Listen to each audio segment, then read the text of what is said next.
Alright. Ang init. Napakainit today. 16 degrees. And papunta kami ngayon sa Furukawa Orchard. 20 degrees? Ang init. Saan tayo papunta? So, punta kaming Furukawa Orchard. Anong gagawin natin doon, Sherry? Secret. Yung favorite activity ko. Yes. Medyo matagal na ni Sherry gustong gawin to. Ngayon, maglalakad kami. So, may option kami mag-taxi pero naisipan namin na why not maglakad. Walang taxi. So, maglalakad kami for 25 minutes. 1.8 kilometers. So, not bad. Hindi naman kami nagmamadali. Nandito kami ngayon sa Chiba. And then yung pupuntahan namin may reservation. So, naka-reserve kami ng 12 o'clock. So, ang kagandahan dito sa paglalakad sa Japan is safe dahil merong sidewalk.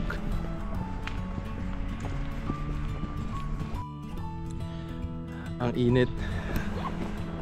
Talagang nafe-feel sa balat. Nakalimutan ko mag-sunscreen. Kaya buti na lang may dala si Shari. Yan, 'di ba? Roll on. Yan yung ginagamit sa kilikili. Joke lang.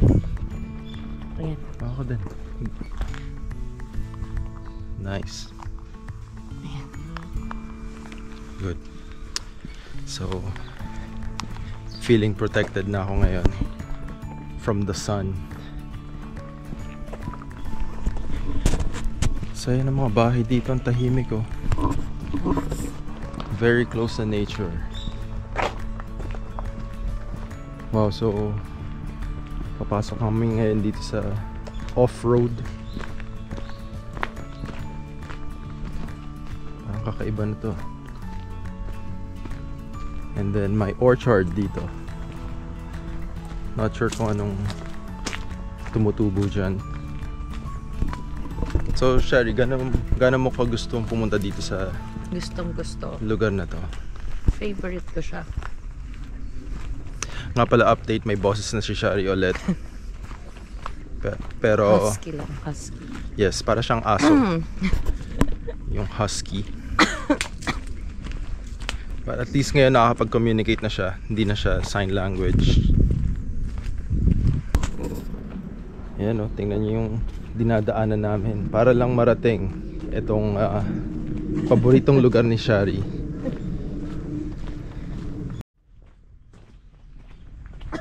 And actually namimiss ko yung ganitong mga lugar eh. Parang wala ka sa kabihasnan. Parang nasa gubat na kami. Malapit na tayong lumabas. Yes. Parang pati yung mga hayop na nandito parang kakaiba na rin siya. Wala namang hayop. Dami kong naririnig. Meron. Ayan. Ayan. Anyway, ayan. Nasa kabihasnan na ulit kami. Grabing extreme yung pagbabago ng surrounding. Ang cute ng mga bahay. Ito ay Mushroom Farm. Okay. Yan. Oh wow. So ito yung mga trust system lang to.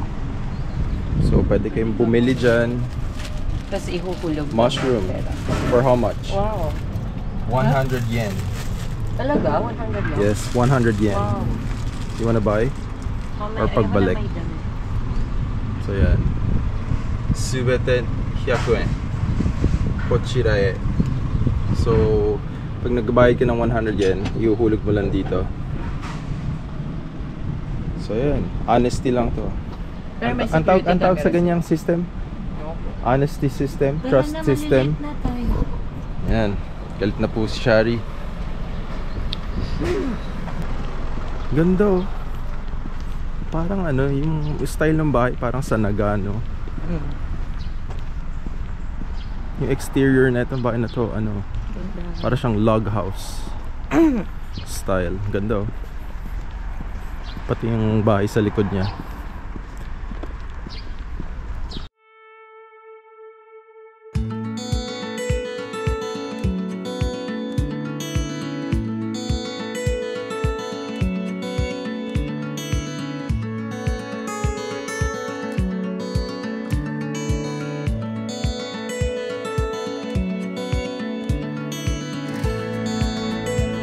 Saya dito. Very close sa nature yung mga neighborhood.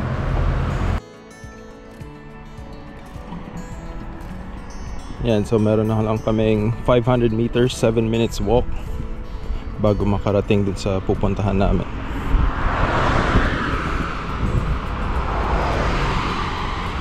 So apparently itong mga to is Chestnuts Orchard.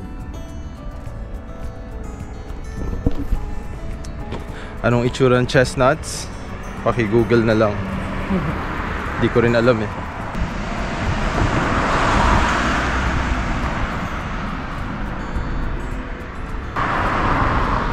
So dito sa pupuntahan namin meron ding zoo na malapit lang. We'll see kung may oras kami pumunta doon. It's Shari's official spring break. Yes. Yes, for 2 weeks. Oh, blueberry naman dito. Samantalang ako, patapos na yung aking spring break. So babalik na ako to work in 3 days. Yan, Blueberry Orchard.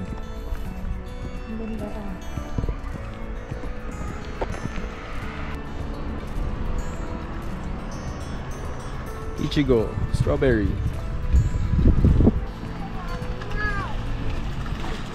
Okay, so we are finally here.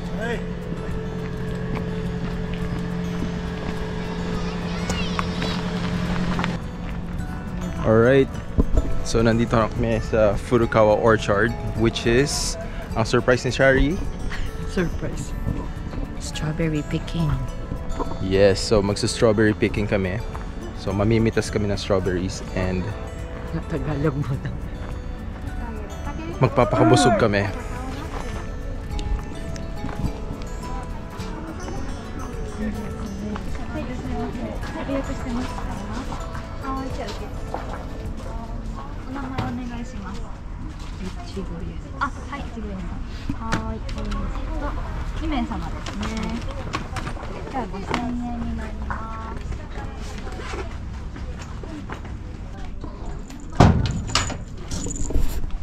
And so before mag strawberry picking, bawal yung bag sa loob, so kailangan namin i-locker. And then before kami mag-start, meron kaming mga onting briefing kung paano yung gagawin namin sa loob.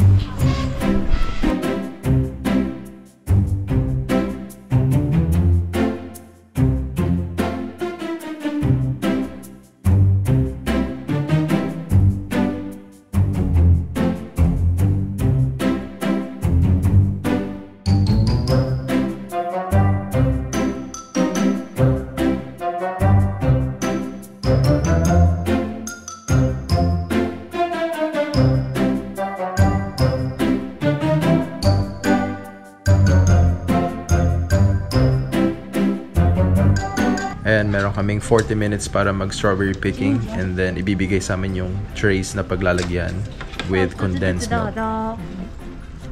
Arigatou gozaimasu.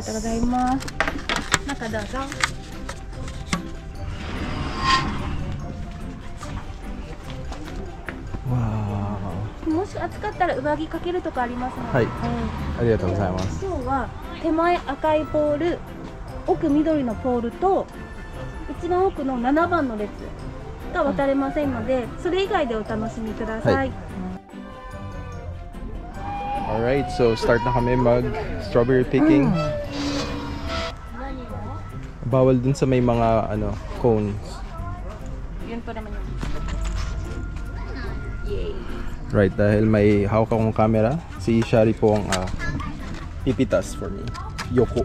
Ay, wala. Patagilid daw yung pagpitas.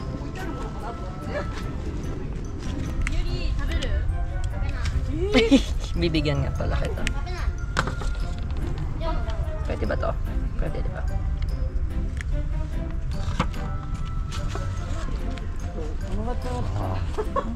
Laki niya na. Oh, sa akin. Thank you.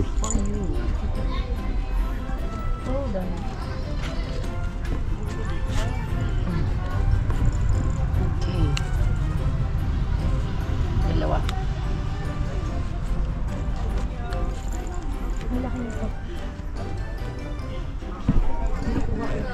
So isa to sa mga popular activities ng mga families, lalo na during spring. Winter, spring. Winter, spring. Yan. Upo muna tayo. Okay, so upo muna kami para kainin itong mga napitas namin. Dahil hindi rin ganun kalaki yung tray. Ito yung mga unang batch ng napitas namin. Guys, sana na-explain namin na maayos kung gano'ng kainit dito. Sobrang init. Hindi, kasi mali yung suot natin. Yes. I think yun ang problema. Mali yung attire namin. Alright, so tikman natin yung strawberry. So this one is condensed milk. Alright, tikman natin. Ang sarap. Matamis. Dahil na Sobrang may tamis. condensed milk. Mhm. Lalong pinasarap ng condensed milk.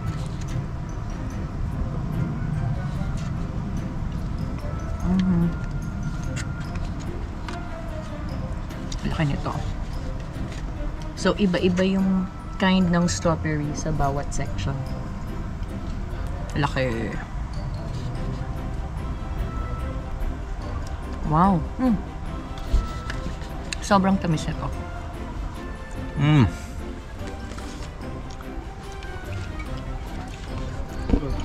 Napakasarap. I think nabanggit ko sa ibang vlog na hindi naman talaga ako mahilig sa strawberry. Sa fruits in general. Pero natututunan ko na siyang kainin. Happy. So yung unang kind ng strawberry na nakuha namin is Kurenai Hoppe, which is in translation red cheeks. Good.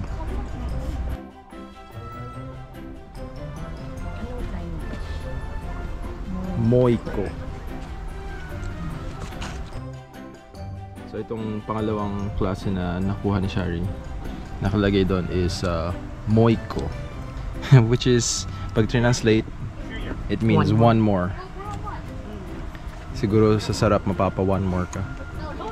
One more pa? So paano Mas matamis yung una. Okay. Ito, parang ito yung mga nasa supermarket na lasa. So tikman natin yung Moiko, one more. Strawberry. Kung mapapa one more pa ako.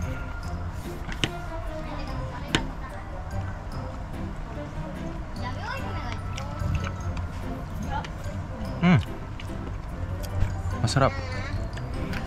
One more. Actually, yung mga tao, kinakain lang nila straight pagka-pick nila. 'Di ba? So yung next na pupuntahan namin is yung Yayoi Hime. Diyan kami mamimitas. Hime means princess, so Princess Yayoi. Tara. Yan, so gagayahin na po ni Shari mga ginagawa ng iba. Oh, para kang princess ah. Wow, oh. Naging princess po si Shari. So tingnan natin pag kumain ako kung magiging princess ako. Ah, okay. Hindi ba dahil parang kakaiba yung ano niya, yung dahon niya dun sa taas? Is para siyang corona ng ano, princess. Oo nga, iba ba yung itsura? Okay. Oh wow. Feeling princess na ako ah. Okay, so yung next kind na pupuntahan namin is Tochi Otome. So galing siya ng Tochigi Ken, Tochigi Prefecture, kasi nakatira yung dad ko actually. So marami daw gino-grow na types ng strawberry sa Tochigi. But yung Tochi Otome yung pinaka-popular. At titikman ni Shari ngayon. Yan. Walang condensed milk.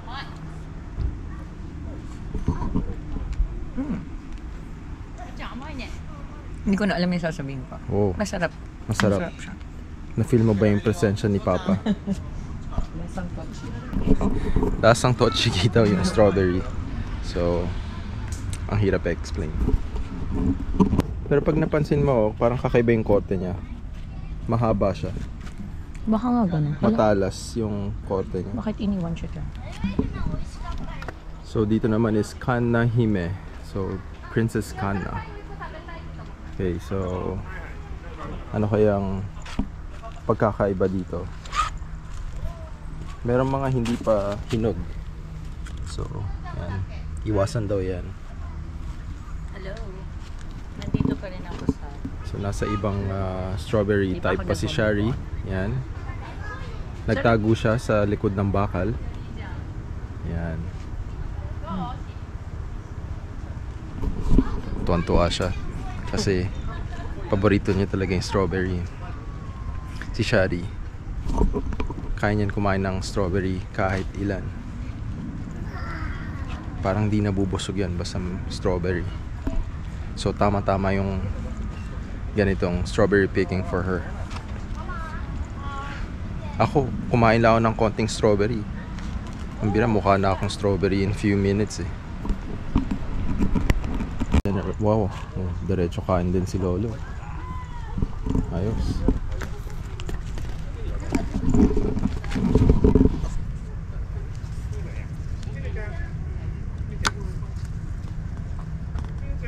Kanna Hime.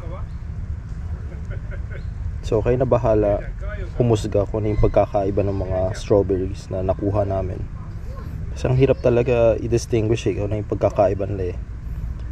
Minsan sa lasa, but yung itsura, parang pare-pares lang siya sa akin. So, meron na lang tayong 10 minutes, Sherry. Yes. So, kailangan mong magmadali. Okay lang. Busog na nga ako. Siguro, diretso kagatin mo na siya dun sa ano. Ganito? Yan, ganyan.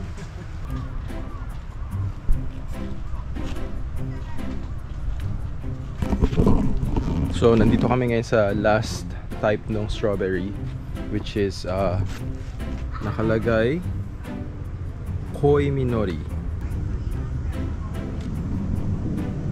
Yan. Nakaluwa. Narinig nyo? Saya daw niya. Yun naman yung importante. Happy wife, happy life. So yan, ito-try na namin yung dalawang klase na kinuha namin.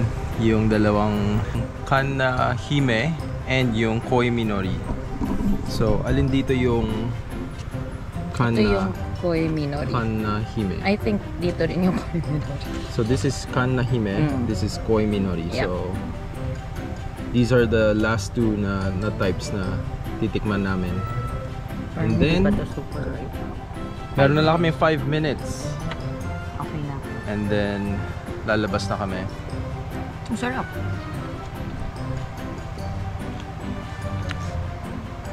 Sarap. Okay, yun yung Koi Minori. And then, itong titikman ko is Kanna Hime. Okay.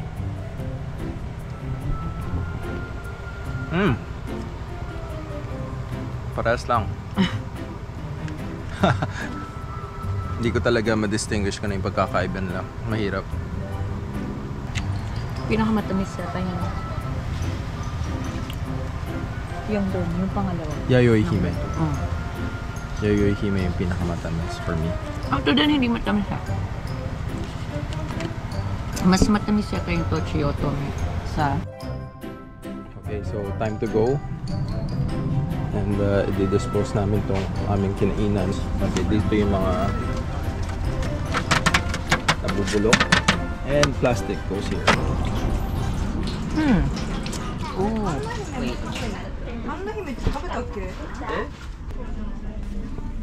Ngayon maglalagay kami ng sticker dun sa survey nila kung ano yung pinaka nagustuhan mong type ng strawberry. So si Shari, ang pinaka nagustuhan niya is Kanna Hime. Then ako naman yung nagustuhan ko is yung Yayoi Hime.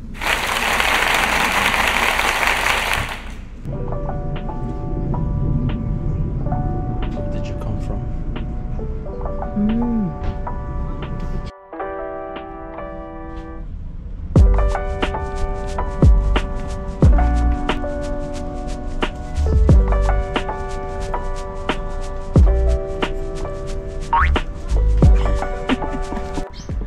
Kamusta, Shari?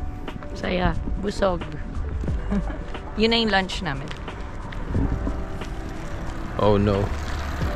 Yung strawberry picking season sa Japan, nagsa-start siya from January hanggang May. Kapag end ng April na, mas mura na yung charge nila. Kasi, ewan ko, baka less strawberries or hindi na masyado masarap. Yeah. So, ngayon yung medyo gitna.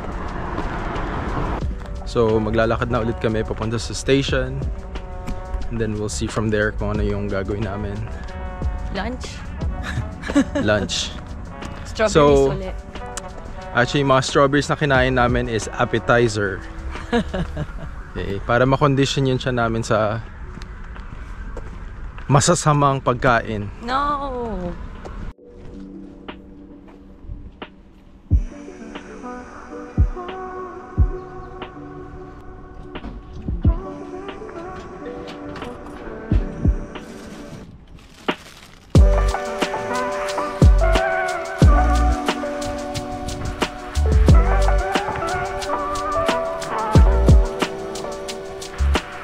Alright, so thank you sa pagsama sa amin. I hope na nag-enjoy kayo.